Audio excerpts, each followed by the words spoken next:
Good morning, friends. I hope you guys are off to a good day today. I'm getting ready to go to a job site, and I always feel like recording something for you first thing in the morning. I think it's because I'm most productive first thing in the morning, and for those of you who follow my Facebook page, you know that I'm on steroids right now for an upper respiratory infection, and so I'm talking like twice the normal speed because I'm like the stinking Energizer bunny, you guys. This stuff it's crazy. Steroids are crazy. So if you need your house painted before noon, holler at me because like I could do 10.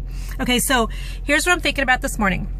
If you had asked me a couple of years ago before my business like really exploded, my top 3 biggest fears, I would say that they were some of the same fears that probably a lot of you have. Number 1, public speaking without a shadow of a doubt. Like, I don't want to talk in front of people. I don't want everybody looking at me. I don't want to be on a stage, yada, yada, yada. Number 2 would have been fear of flying. I didn't start flying until I was in my middle 20s, and total white knuckle flyer. I mean, there's a bump and I'm the girl that's like gasping, and I'm, you know, clutching the side of the airplane arms and looking at the stewardesses. That's not even politically correct. What are they called? Oh Lord, I don't know what they're called. Forgive me for not being PC right now. They're not stewardesses. Flight attendants? Flight attendants. Thank you, steroids, for helping me think. So I'm the girl that's like looking at them, and I'm like totally distracted because there's 2 cardinals, you guys, playing outside my window, and this is drugs talking. Okay, anyway. If we bump on an airplane, I'm like looking at everybody. What was that? Did you feel that? I'm sure we're going down.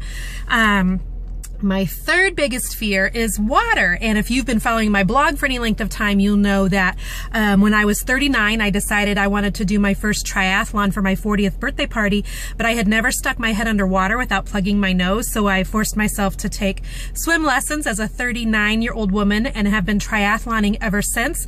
Every stinking time I get into the water, the fear comes back up and I have to push it back down and just keep going. And so here's what I was thinking. So I hate to talk in front of people, and that's pretty much all I do anymore. Talking in front of 100,000 people on my Facebook page today. I did like 10 speaking engagements in front of people last year, television segments. I did a radio segment.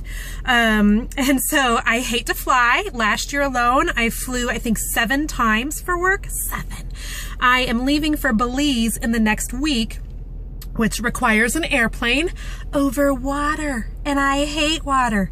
And so I just think it's so funny that the 3 biggest things that I dreaded and feared and thought I hated doing are the 3 things that I've had to do in order to get my business propelled to where it is today. And so my encouragement for you today is, I think sometimes we ask the Lord, you know, Lord, extend my business, you know, grow me personally. You know, I have all these big hopes and these big dreams, but we want to stay the same. And the truth is if we're going to be propelled, and if we're going to grow, and if we're going to do something different, we literally have to do something different. And often I think that the Lord requires that we look at the things that we fear the most and we face them, and we don't assume that the fear is going to go away, because I'm here to tell you that when the airplane bumps this week on the way to Belize, I will be white knuckling it, and I will be looking at the airline people wondering if we're going down. But you learn to just keep going anyway, and keep going through it, and keep doing it in spite of. The fear is not going to shut up, you guys. The fear doesn't stop. How we react to the fear is what changes, and that's where the beauty is. So today, if you're scared to death of some stuff, know you're not alone. I have crazy fears. Crazy. And so I just wanted to encourage some of you this morning. I promise you I only have 1 more day of steroids, and then my voice should go back to normal and my level of activity go back to one of a normal person. So know that I love you. Mwah.